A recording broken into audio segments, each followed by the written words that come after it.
सारे जहां से अच्छा हिंदुस्तान हमारा। आखिर कुछ तो है यहाँ की मिट्टी में जो दुनिया ने सदियों से सलाम किया है। दोस्तों, बात इस वक्त इसलिए कह रहे हैं क्योंकि जो कुछ इस वक्त दुनिया में हो रहा है उसमें भारत की जमीन सबसे महफूज बताई जा रही है। ये कोई हवाई बात भी नहीं है और ना ही किसी का धार्मिक प्रवचन। ये बात वैज्ञानिक रिसर्च में सामने आई है, लिहाजा दिल थाम कर बैठ जाइए। वीडियो को देखने से पहले आप हमारे चैनल को सब्सक्राइब कर लीजिए ताकि आपको ऐसा रिसर्च बेस्ड कंटेंट मिल सके। साथ ही दोस्तों, आप स्टोरी पर कमेंट करके जरूर बताइए। तो चलिए दोस्तों, आपको आज वो बताने वाले हैं जिससे आपको कोरोना के कहर के बीच आपका दिल गार्डन गार्डन हो जाएगा। भारतीयों में है यूनिक ताकत। इस वक्त दुनिया के साथ साथ भारत भी कोरोना से दो हाथ कर रहा है, लेकिन इस महासमर में भारत के लोगों के पास दो हाथ करने की काबिलियत कहीं ज्यादा है।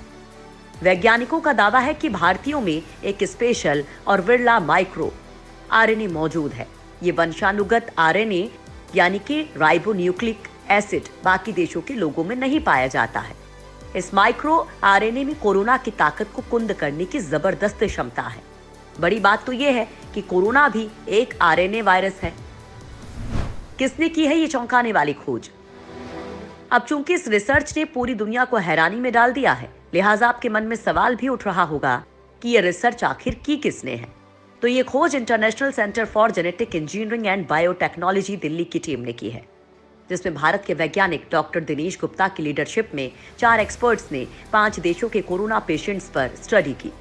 ये रिपोर्ट अब रिसर्च जर्नल में भी छप चुकी है, यानी ऑफिशियल है, जो संकट की घड़ी में भारतीयों के लिए किसी नई उम्मीद से कम नहीं है। वैज्ञानिकों को रिसर्च में क्या हासिल हुआ? माइक्रोबायोलॉजिस्ट डॉक्टर शीतल वर्मा के मुताबिक वैज्ञानिकों की टीम ने भारत, इटली, अमेरिका, नेपाल और चाइना के लोगों पर यह रिसर्च किया। सबकी जीन सीक्वेंसिंग की गई। इंटीग्रेटेड सीक्वेंसिंग बेस्ड जीनोम की पड़ताल में भारतीयों में एक माइक्रो आरएनए यानी कि HSA-MIR27B मिला।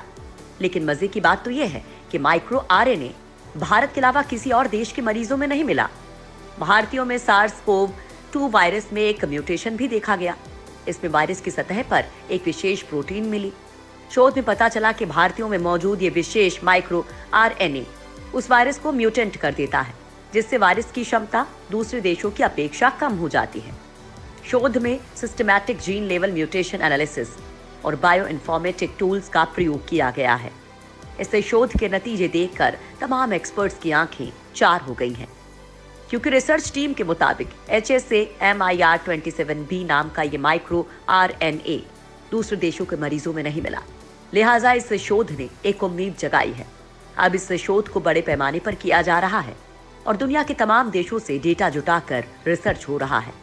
साथ ही इसके आंकड़े WHO से भी शेयर किए जा रहे हैं। इसे भारत के लिए एक बड़ी उपलब्धि के तौर पर देखा जा रहा है। क्या होते हैं आरएनए? किसी भी जीवित प्राणी के शरीर में डीएनए और आरएनए होते हैं। डीएनए की तरह राइबोन्यूक्लिक एसिड भी महत्वपूर्ण भूमिका निभाते हैं। आरएनए शरीर में डीएनए की जीन्स की नकल करके व्यापक तौर पर प्रवाहित करने का काम करता है। इसके साथ ही ये कोशिकाओं में अन्य आनुवांशिक सामग्री पहुंचाने में भी सहायक होते हैं। जीन्स को सुचारू बनाना और उनकी प्रतियां तैयार करना, साथ ही विभिन्न प्रकार के प्रोटीन्स को जोड़ने का काम करना भी इसकी अहम जिम्मेदारी है। आरएनए का स्वरूप हजारों सालों में भी एक जैसा ही रहता है, लिहाजा इसका प्रयोग विभिन्न प्राणियों के संयुक्त पूर्वजों की खोज करने में भी किया जाता है। भारत के प्रसिद्ध डॉक्टर का बड़ा बयान। देश के प्रसिद्ध डॉक्टर अशोक पनगड़िया ने कोरोना इफेक्ट पर एक बड़ी बात कही है। उनके मुताबिक भारत के लोगों में खास क्षमता इस रोग से लड़ने में बड़ी काम की है और वो इसके कम्युनिटी ट्रांसमिशन को रोक सकती है। उनके मुताबिक अब तक कई घटनाओं ने इस बात को साबित भी किया है। दरअसल पहली बार जब वुहान से सैकड़ों भारतीयों को एयरलिफ्ट कर यहाँ लाया गया, तब वहाँ महामारी अपने चरम पर थी। बावजूद इसके एक भी भारतीय पॉजिटिव नहीं पाया गया। दूसरा, जब इटली के 18 नागरिक राजस्थान घूमने आए थे, तो वो यहाँ पर कई जगहों पर गए और 150 से ज्यादा लोगों के संपर्क में आए, लेकिन ड्राइवर को छोड़कर कोई भी संक्रमित नहीं पाया गया।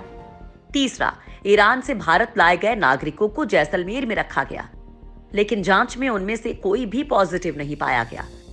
चौथा, कनिका कपूर से 50 से ज्यादा लोग संपर्क में आए, लेकिन सभी नेगेटिव पाए गए।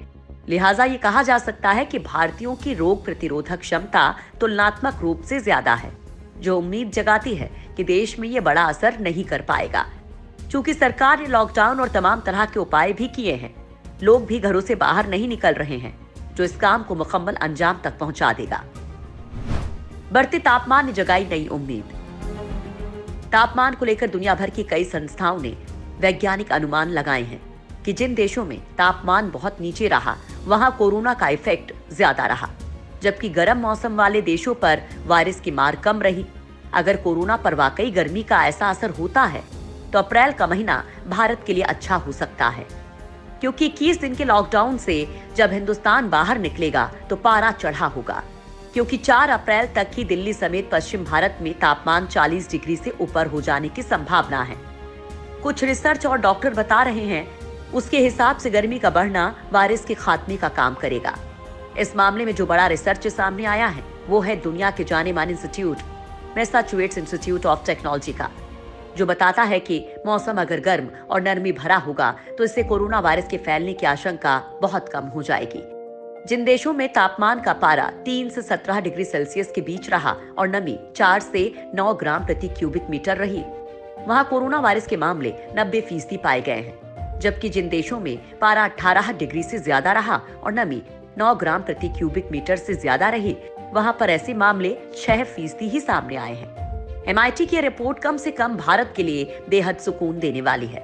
मौसम विभाग की माने तो आने वाले दिनों में भारत में तापमान का पारा चढ़ने वाला है। वैसे भी ऐसा पहली बार है जब पूरा देश तापमान बढ़ने का शिद्दत से इंतजार कर रहा है। दोस्तों, इस मामले में अब मौसम विभाग ने भी खुशखबरी दे दी है, और वो ये कि अप्रैल और मई में तापमान औसत से ज्यादा रहेगा। मई के दौरान तो कोर हीट वेव जोन में सामान्य से ज्यादा हीट वेव की संभावना है, जबकि देश के बाकी हिस्सों में तापमान के सामान्य बने रहने की संभावना है। कोर हीट वेव जोन यानी कि राजस्थान, पंजाब, हरियाणा, हिमाचल प्रदेश, उत्तराखंड, दिल्ली, उत्तर प्रदेश, गुजरात, मध्य प्रदेश, छत्तीसगढ़, बिहार, झारखंड, पश्चिम बंगाल, ओडिशा, तेलंगाना, महाराष्ट्र और आंध्र प्रदेश में अधिकतम तापमान बढ़ने के साथ साथ लू का प्रभाव अपेक्षाकृत ज्यादा रहेगा। भारत में संजीवनी की हो रही है तलाश। भारत के केंद्रीय औषधि अनुसंधान संस्थान के वैज्ञानिकों ने भी कोरोना से फेफड़ों में होने वाले रेस्पिरेटरी डिस्ट्रेस की दवा तलाश करने की बात कही है। ये दवा मौजूदा दवाइयों में ही तलाश की जाएगी। वैज्ञानिकों का मानना है कि अगर फेफड़ों में होने वाले न्यूट्रोफिल एक्स्ट्रा सेलुलर ट्रैप को किसी तरह से रोक लिया जाए तो संक्रमण से होने वाली मौत पर काफी हद तक काबू पाया जा सकता है। वैज्ञानिकों के मुताबिक श्वेत रक्त कणिकाओं यानी कि WBC में मौजूद न्यूट्रोफिल यूं तो शरीर को किसी भी इन्फेक्शन से बचाने में मददगार होती है, लेकिन कुछ परिस्थितियों में यह हाइपर एक्टिव होकर शरीर के विरुद्ध ही काम करना शुरू कर देती है। इसी से ये फेफड़ों में एक जाल सा बना लेती है, जिससे मरीज को सांस लेने में समस्या होने लगती है। इससे शरीर में ऑक्सीजन की मात्रा बहुत कम होने लगती है और मरीज को बचाना मुश्किल हो जाता है।